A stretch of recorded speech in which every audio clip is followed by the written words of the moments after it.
This is CBS4 News. Get the whole story.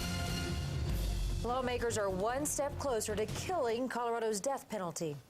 I had tears in my eyes, and I'm not a real emotional gal. For Deborah Callahan, the fight to divert money spent on death penalty cases to solving cold cases is deeply personal. The plan to eliminate the death penalty squeaked through the House today. It passed by a single vote. The bill would use the money now spent prosecuting death penalty cases to solve cold cases instead. There are more than 1,400 unsolved homicides here in Colorado. That bill now moves on to the state Senate. CBS4's Sean Boyd is at the Capitol tonight. And Sean, you spoke to a woman really on a crusade to solve a very famous cold case. Jim, Deborah Callahan's cousin is the victim of a Boulder murder that made national news more than a quarter century ago. So she knows something about cold cases. She also knows something about politics. She is married to a former lieutenant governor. So when this bill was introduced, she came back here to the Capitol and has hardly left for the last 3 months.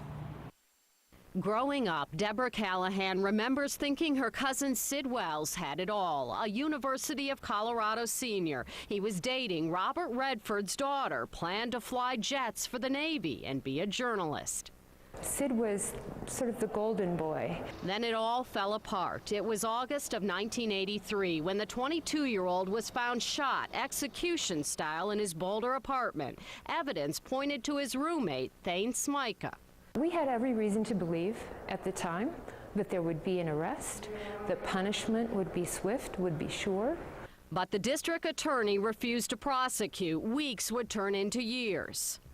Those of us that love Sid, for the longest time, felt helpless. Now, 26 years later, Callahan finally feels empowered. She's put her life on hold to lobby for a bill that would abolish Colorado's death penalty and form a statewide cold case task force. And she knows her way around the Capitol. Callahan is the wife of a former lieutenant governor.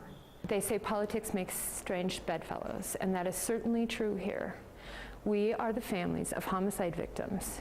You would think we would have nothing but vengeance in our minds, and yet we have decided we would readily give up retribution in the form of the death penalty to get these killers off the street.